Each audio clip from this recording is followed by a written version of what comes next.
اے میرے محبوب صلی اللہ علیہ وسلم تم ان کا کچھ غم نہ کرو جو کفر پر دوڑتے ہیں، وہ اللہ تعالیٰ کا کچھ نہ بگاڑیں گے، اور اللہ چاہتا ہے کہ آخرت میں ان کا کوئی حصہ نہ رکھے اور ان کے لیے بڑا عذاب ہے۔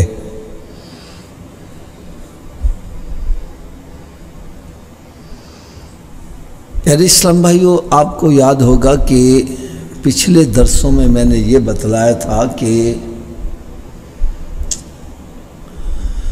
عزت، ذلت، کامیابی اور ناکامی یہ سب کس کے ہاتھ میں ہے؟ اللہ تعالیٰ کے ہاتھ میں ہے۔ انسان کو عزت ملے، دولت ملے، کامیابی ملے، یہ انسان کے اپنے کمالات نہیں ہیں، بلکہ یہ سب کچھ اللہ تعالیٰ کے اختیار میں ہے۔ وَتُعِزُّ مَن تَشَاءُ وَتُذِلُّ مَن تَشَاءُ بِيَدِكَ الْخَيْرُ إِنَّكَ عَلَىٰ كُلِّ شَيْءٍ قَدِيرٌ۔ لیکن اللہ تبارک و تعالیٰ نے ایک شرط یہ لگائی ہے، وَأَنْتُمُ الْأَعْلَوْنَ إِن كُنتُم مُؤْمِنِينَ، غالب تم ہی آؤ گے، لیکن ایک شرط یہ ہے کہ تم مومن بن کے رہو۔ مومن کون ہوتا ہے؟ مومن کی تعریف کیا ہے، ڈیفینیشن کیا ہے؟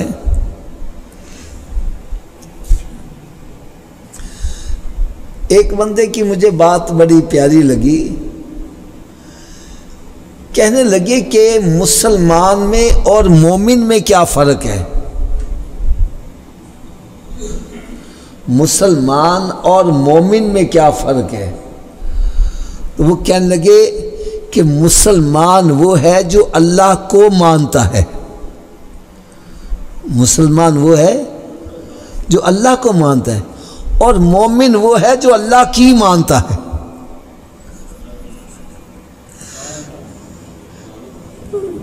بڑا زبردست انہوں نے نکتہ بتلایا کہ مسلمان وہ ہے جو اللہ کو مانتا ہے، اور مومن وہ ہے جو اللہ کی مانتا ہے، جو رب کہتا ہے وہ مانتا ہے، اپنی من مانی نہیں کرتا۔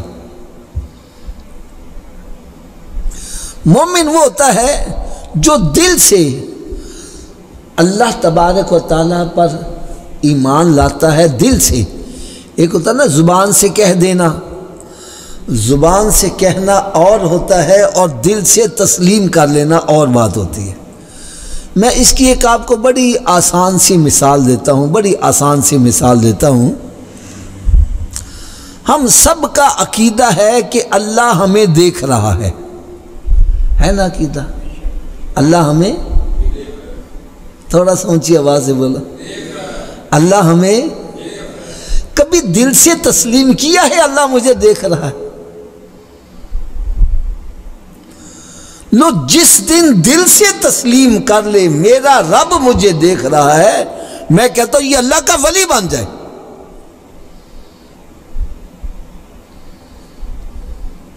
آپ کہیں گے جی آپ یہ عجیب بات بتلا رہے ہیں، ہمارا عقیدہ ہے اللہ ہمیں دیکھ رہا ہے، ہمیں مسجد میں لے جاؤ، ہم قرآن سر پر رکھ کے یہ کہیں گے اللہ ہمیں دیکھ رہا ہے۔ تو میں اس کے لیے پھر ایک چھوٹی سی مثال عرض کروں گا۔ 4 بندے تاش کھیل رہے ہیں، جوا کھیل رہے ہیں، اوپر سے پولیس والے آ جاتے ہیں، ایک دم باہر جا گئے، ابا جی آ جائیں، بھاگ جاتا ہے، استاد آ جائے چھپا دیتا ہے۔ بھئی اب نہیں کھیل رہے، پہلے بھی تو کھیل رہے، اب کیوں بند کر دیا؟ وہ کہتا ہے پولیس والوں نے دیکھ لیا تو سزا دیں گے، ابا جی نے دیکھ لیا تو گھر سے نکال دیں گے، استاد نے دیکھ لیا تو چھٹی کرا دے گا۔ میں نے کہا پولیس کے دیکھنے کا احساس تجھے برائی سے روک رہا ہے، ابا جی کے دیکھنے کا احساس برائی سے روک رہا ہے، استاد کے دیکھنے کا احساس برائی سے روک رہا ہے، اور جس بندے کے دل میں یقین ہے میرا رب مجھے دیکھ رہا ہے، وہ کیسے برائی کر سکتا؟ زبان سے تو ہم کہتے ہیں اللہ ہمیں دیکھ رہا ہے، لیکن جب دل سے بندہ تسلیم کر لے میرا رب مجھے دیکھ رہا ہے، آپ کا کیا خیال ہے؟ چوری کرے گا، زنا کرے گا، شراب پیے گا، ہیرا پھیری کرے گا، نماز میں سستی کرے گا؟ یہ جتنی بھی ہمارے اندر برائیاں پائی جا رہی ہیں یہ ہمارے ایمان کی کمزوری کی وجہ سے ہے، ورنہ جس بندے کے دل میں یقین کامل ہے میرا رب مجھے دیکھ رہا ہے، میں کہتا ہوں اس کی تو کایا ہی پلٹ جاتی۔ آپ نے ایک وہ واقعہ بڑا مشہور ہے، حضرت سیدنا عمر فاروق رضی اللہ تعالی عنہ، آپ امیر المومنین بھی ہیں اور رات کو گلیوں میں گشت بھی کر رہے ہیں۔ میری عوام میں سے کوئی بھوکا تو نہیں ہے، کوئی پریشان حال تو نہیں ہے، گشت بھی کر رہے ہیں۔ دعا کرو اللہ تعالیٰ ایسا حکمران ہمیں بھی کوئی عطا کر دے جس کے دل میں انسانیت ہو، جس کے دل میں خدا کی مخلوق کا خوف ہو، بھلائی ہو دل میں۔ یہ نہیں عوام چاہے بھوکی مرے اور خود گلچھڑے اڑا رہے ہیں، ایسا نہیں۔ حضرت سیدنا عمر فاروق رضی اللہ تعالیٰ عنہ، آپ ایک مرتبہ نا گشت کر رہے ہیں تو مکان کے اندر سے نا کوئی گفتگو ہوتی نظر آتی، آپ نے ذرا قریب ہو کر سنا تو ایک ماں اپنی بیٹی سے کہہ رہی ہے، ایک ماں اپنی بیٹی سے کہہ رہی ہے بیٹی اٹھو اور دودھ میں پانی ملا دو، دودھ میں پانی ملا دو، ہمارا آمدن کم ہے اور خرچہ زیادہ ہے، ہمارا گزارا نہیں ہوتا، تو تم دودھ کے اندر پانی ملا کے ملاوٹ کر دو، یہ زیادہ ہو جائے گا تو آمدن زیادہ ہو جائے گی، ہمارا خرچہ وغیرہ پورا ہو جائے گا۔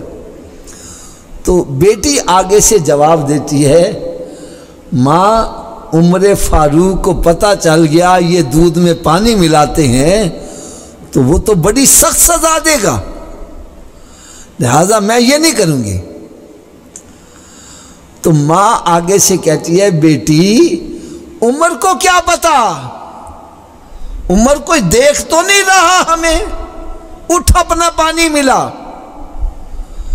تو بیٹی آگے سے جواب دیتی ہے، ماں اگر عمر نہیں دیکھ رہا عمر کا خدا تو دیکھ رہا ہے نا، اگر عمر نہیں دیکھ رہا تو ہمارا خدا تو ہمیں دیکھ رہا ہے نا، میں یہ کام غلط کیوں کروں؟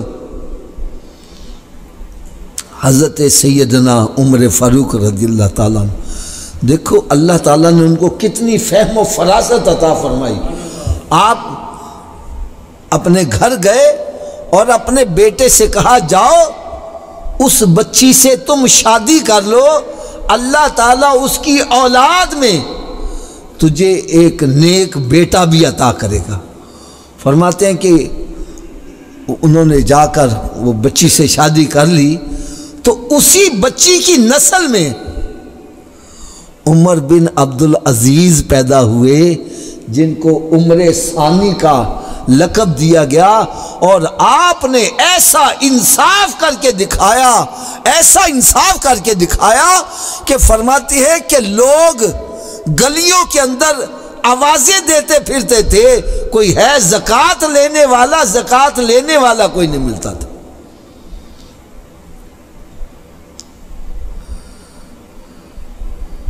جس کے دل کے اندر یہ یقین آ جائے میرا رب مجھے دیکھ رہا ہے، یقین جانو اس کی زندگی کے اندر انقلاب برپا ہو جائے۔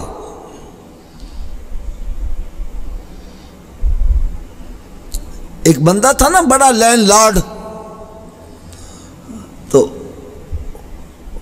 اس کی زمینیں وغیرہ کافی تھی، تو اس نے فصل بوئی، جب پھل لگ گیا تو اس نے عورتوں کو ٹھیکہ دے دیا.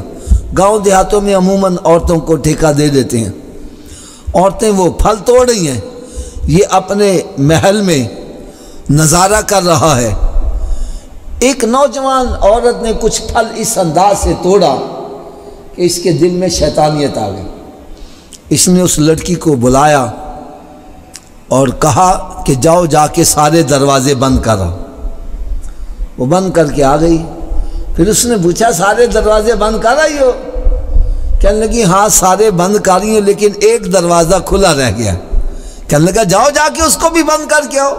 کہنے لگی وہ مجھ سے بند ہونے والا نہیں ہے. وہ کہنے لگا وہ کون سا دروازہ جو تجھ سے بند نہیں ہوتا؟ اس نے کہا وہ اللہ تعالیٰ کے دیکھنے کا دروازہ ہے جو مجھ سے بند نہیں ہوتا. بس اتنا کہنے کی دیر تھی, اس نے چیخ ماری اور بے ہوش ہو گیا. اور جب ہوش میں آیا تو سارا نشہ کافور ہو چکا ہوا تھا کہ میرا رب مجھے دیکھ رہا اور میں کیا کرنے لگا ہوں. میں اسی کی نافرمانی اسی کے سامنے کرنے لگا ہوں. آج جتنی بھی ہمارے اندر برائی پائی جا رہی ہے وہ ایمان کی کمزوری کی وجہ سے ہے. اگر ہم دل سے تسلیم کر لیں میرا رب مجھے دیکھ رہا, میرا رب میرے ساتھ ہے, اور ہم رب تعالیٰ کی فرما برداری شروع کر دیں. رب کی فرما برداری کیسے ہو سکتی ہے؟ فرمایا میں تمہیں اپنا محبوب دے رہا ہوں, جس نے اس کی مان لی اس نے میری مان لی, جس نے اس کی فرما برداری کر لی اس نے میری فرما. من یطیع الرسول فقد اطاع اللہ, جس نے رسول اللہ صلی اللہ علیہ وسلم کی اطاعت کر لی اس نے اللہ کی اطاعت کر لی.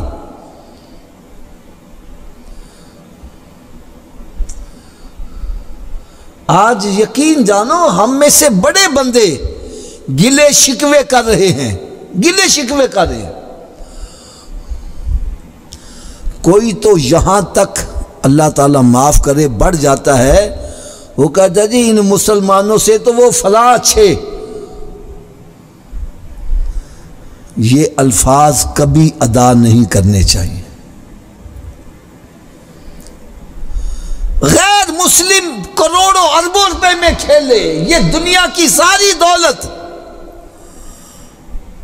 اس کی صرف دنیا تک ہے, مر گیا تو سب کچھ یہی چھوٹ جائے گا. اور مسلمان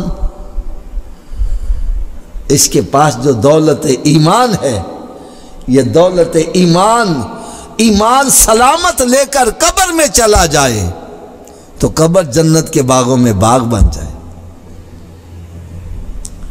مومن کی تو شان اتنی عرفہ اور اعلیٰ ہے, اتنی بلند ہے, جو کامل مومن ہے. حدیث پاک میں تھا جب یہ پل صراط پر سے گزر رہا ہوگا نیچے سے دوزخ دعا کرے گی یا اللہ اس کو جلدی گزار دے. پوچھا جائے گا تو کیوں دعا کر رہی ہے؟ وہ عرض کرے گی یا اللہ اس کے نور ایمان سے میری آگ ٹھنڈی ہوتی جا رہی ہے. یہ مومن کی شان ہے, کامل مومن. اللہ تعالیٰ کامل مومن کو دنیا میں بھی عزت دیتا ہے, آخرت میں بھی عزت ہے. اور مومن وہ ہے جو نبی پاک صلی اللہ علیہ وسلم کا دل سے ادب و احترام کرتا ہے اور سرکار صلی اللہ علیہ وسلم کے آگے سر تسلیم خم کر دیتا ہے. ان کے حکم کے آگے اپنی نہیں چلاتا, ان کے حکم کے آگے بس اپنی نفس اپنی خواہشات کو ختم کر دیتا ہے. جو سرکار کا حکم ہے وہی ماننا ہے, نفس کی بات نہیں ماننی, شیطان کی بات نہیں ماننی, سرکار کی بات کو پریارٹی دینی ہے. یہ ہے مومن. اور آج ہمارے ہو کیا رہا ہے؟ ہم اپنے اپنے گریبانے میں جھانک کر دیکھیں. آج ہم یہ تو گلے کرتے ہیں یار عیسائی بڑی ترقی کر گیا, یہودی بڑی ترقی کر گئے, مسلمان ہر جگہ پس رہا ہے, مسلمان ذلیل و خوار ہو رہا ہے. یہ گلے شکوے تو ہم بڑے کرتے ہیں. یار کبھی اپنے گریبان میں بھی جھانک کے دیکھا ہے کہ میں بھی مومن ہوں کہ نہیں ہوں، کیونکہ قرآن پاک نے تو شرط یہ لگائی ہے وَأَنْتُمُ الْأَعْلَوْنَ إِن كُنتُم مُؤْمِنِينَ، ارے غالب تم ہی آؤ گے، شرط یہ ہے کہ مومن تو بن جاؤ۔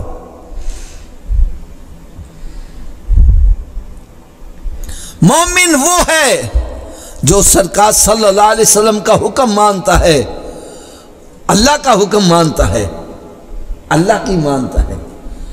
اب میں ایک بات بڑی کڑوی سی کہنے لگا ہوں، قرآن مجید یہ کس کا کلام ہے؟ اللہ تعالیٰ کا۔ اب رب تعالیٰ نے قرآن مجید میں بالکل واضح نص قطعی ہے، نص قطعی اس کو کہتے ہیں کہ جو قرآن پاک سے بالکل واضح، نہ کوئی اشارتاً نہ کوئی کنایتاً ہو، بالکل جیسے دو اور دو چار ہوتے ہیں، واضح طور پر ثابت ہو جائے، اس کو نص قطعی کہتے ہیں، اور اس کا انکار کرنے والا مسلمان نہیں رہتا۔ رب تعالیٰ نے قرآن مجید میں واضح طور پر ارشاد فرما دیا، یا ایھا الذین آمنوا لا تتخذوا الیہود والنصارى اولیاء، ایمان والو یہود و نصارہ کو اپنا دوست مت بناؤ، یہ آپس میں تو دوست ہے، مسلمان کے دشمن ہے، یہ روز ازل سے ہی اسلام کو مٹانے کے چکر میں لگے ہوئے ہیں، آج ہم ان کی جھولیوں میں جا کے بیٹھے ہوئے ہیں۔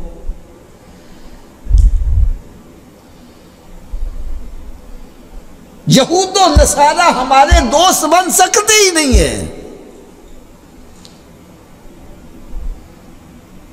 آپ دیکھیں یہ کر کیا رہے ہیں؟ پہلے ہماری ملت اسلامیہ، اس کو انہوں نے توڑا، ٹکڑوں میں بانٹا۔ ایک اسلامی ریاست جو پوری دنیا پہ چھائی ہوئی تھی، اس ریاست کو توڑ کر ٹکڑوں میں چھوٹے چھوٹے ملک بنا دیے۔ اب ان ملکوں کو آپس میں لڑا رہے ہیں، اور لڑا بھی رہے ہیں، اپنا اسلحہ بھی بیچ رہے ہیں، اور مسلمان طاقت جو ہے، اسلامی طاقت، مسلمانوں کی طاقت کو ختم بھی کرے، اور ہم پھر ان کی جھولی میں بیٹھے ہیں۔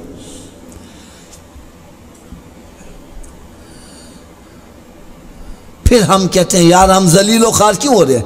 اور بھائی رب کی مانو گے تو بات بنے گی نا۔ ابھی یہ چند دنوں سے ہمارا درس کس پر چل رہا ہے؟ یہی تو بتلایا جا رہا ہے کہ غزوہ بدر میں صحابہ کرام نے میرے آقا صلی اللہ علیہ وسلم کی مانی ہے، فرما برداری کی ہے، اور یوں سمجھے پلے کخ بھی نہیں تھا، نہ ہتھیار ہے نہ کوئی زرہ بختر، اور اللہ تبارک و تعالیٰ نے 313 کو 1000 کے لشکر جرار پر فتح عطا فرما دی، ان کی مدد کے لیے فرشتے بھی اتارے۔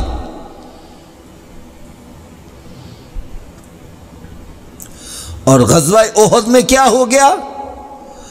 افرادی کفت بھی کافی ہے، لیکن سرکار کی نافرمانی ہو گئی،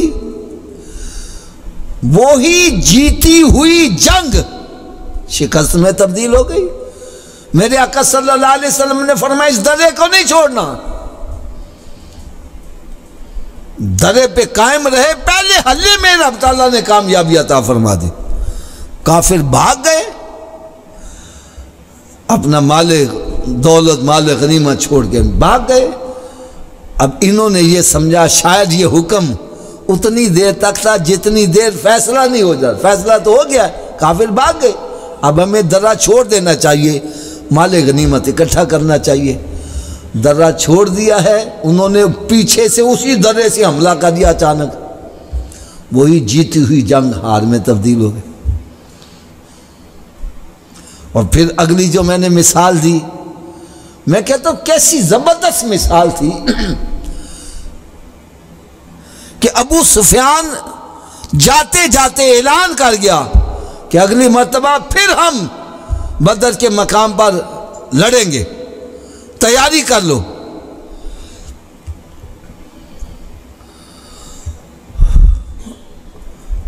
میرے آقا صلی اللہ تعالی علیہ وسلم نے تیاری کی ہے، اور صحابہ کرام علیہم رضوان جن کے دلوں میں یہ تھا کہ یار ہم غزوہ احد میں شرکت نہیں کر سکے، یا جن کو وہاں پر زخم آئے، یا جنہوں نے سمجھا کہ ہمارا مسلمان وہاں کافی شہید ہوئے، ہم نے تو اس دفعہ بدلہ لینا ہے، جذبے کے ساتھ تیاری شروع کر دی ہے۔ سرکار کے کہے کے مطابق تیاری شروع کی ہے، اور وہاں پر بدر کے مقام پر پہنچ رہے ہیں تو کافروں کے دلوں میں رب تعالیٰ نے ایسا رعب ڈال دیا، وہ راستے سے ہی واپس چلے گئے۔ فرمایا میرے نبی کے غلام بن جاؤ، سنلقی فی قلوب الذین کفروا الرعب، میں تمہارا رعب لوگوں کے دلوں میں ڈال دوں گا، وہ بغیر لڑے ہی میدان چھوڑ کے بھاگ جائیں گے۔ لیکن شرط کیا؟ وانتم الاعلون ان کنتم مومنین، مومن بن جاؤ۔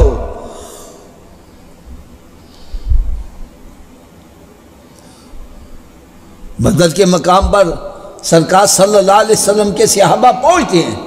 اب بے شک آپ اندازہ کرو، بے شک کافر مقابلے میں نہیں آئے، مقابلے میں آتے لڑائی ہوتی وہ بھاگ جاتے، مال غنیمت ہاتھ آتا، اللہ تبارک و تعالیٰ نے ان کی غیب سے ایسی مدد فرمائی، وہ جو سامان لے کر گئے تھے انہوں نے وہاں منڈی لگائی اور تجارت شروع کر دی، جو مال لے کر گئے تھے وہ وہاں بیچ دیا، وہاں سے مال خرید لیا اور واپس آئے، رب تعالیٰ نے ان کو اتنا نفع عطا کیا کہ مال غنیمت سے بھی زیادہ نفع ان کو اس طرح مل گیا۔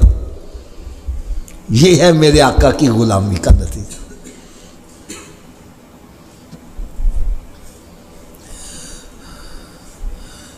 آج ہم دعوے بڑے کرتے ہیں، ہم غلام رسول ہیں، غلام ہیں رسول کے غلام ہیں، غلامی رسول میں موت بھی قبول ہے۔ اچھا، غلامی رسول میں موت تو قبول ہوتی ہے، لیکن غلامی رسول میں نماز قبول نہیں ہے۔ یار یہ کیسی غلامی ہے؟ غلامی رسول میں زکوٰۃ دینا قبول نہیں ہے، روزہ رکھنا قبول نہیں ہے۔ غلامی رسول میں موت تو قبول ہے، لیکن غلامی رسول میں سود کھانا چھوڑنا قبول نہیں ہے، حرام سے کنارہ کرنا قبول نہیں ہے، رشوت سے کنارہ کرنا قبول نہیں ہے۔ یہ کیسی غلامی ہے؟ ہمیں اس پہ غور کرنا چاہیے۔ یاد رکھو، اگر سکون چاہتے ہو، اطمینان چاہتے ہو، عزت چاہتے ہو اور دنیا کی مصیبتوں سے بچنا چاہتے ہو، اس کا صرف ایک ہی حل ہے،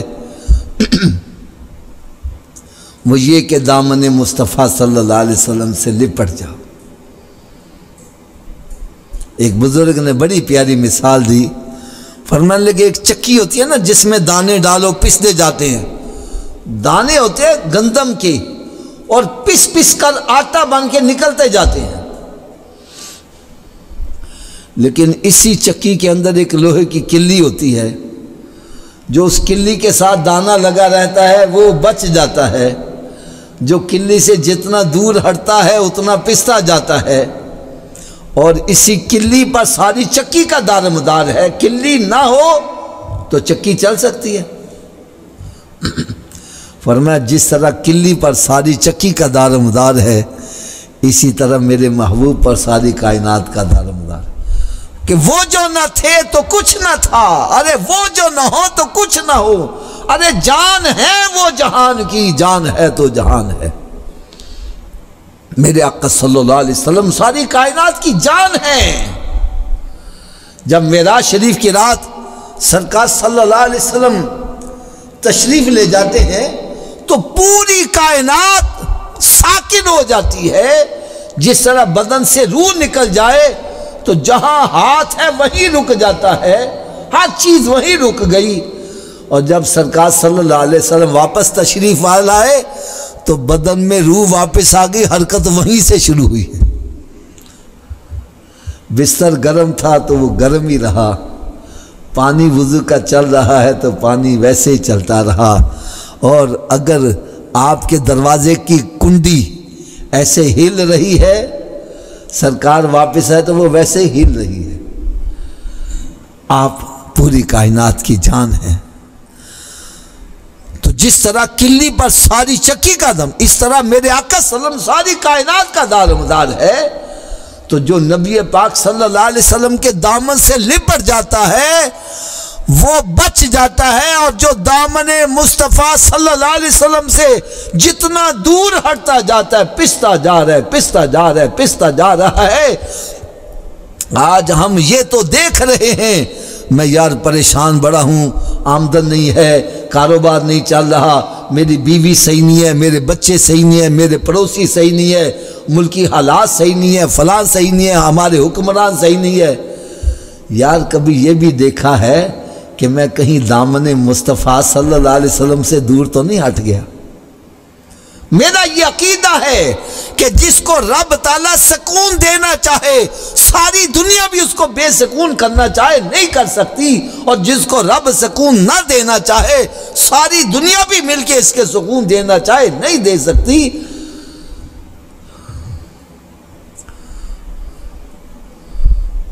تو ہم یہ تو دیکھتے ہیں حالات صحیح نہیں ہے، ملکی حالات صحیح نہیں ہے، یار کبھی یہ بھی دیکھو میں کہیں دامن مصطفیٰ صلی اللہ علیہ وسلم سے دور تو نہیں ہٹ رہا۔ آؤ میں آج سب کو دعوت دے رہا ہوں، دامن مصطفیٰ صلی اللہ علیہ وسلم سے لپٹ جاؤ، کہ دامن مصطفیٰ صلی اللہ علیہ وسلم سے جو بھی لپٹا وہ یگانہ ہو گیا، اور جس کے حضور ہو گئے اس کا زمانہ ہو گیا۔ ان کے جو غلام ہو گئے وقت کے امام ہو گئے۔ اور علامہ اقبال نے تو وہ کیا کہتے ہیں، حادی کر دی، وہ کہتے ہیں کہ محمد سے وفا تو نے، تو ہم تیرے ہیں، یہ جہاں چیز ہے کیا لوح و قلم تیرے ہیں۔ اللہ تعالی ہم سب کو سمجھنے کی اور عمل کرنے کی توفیق عطا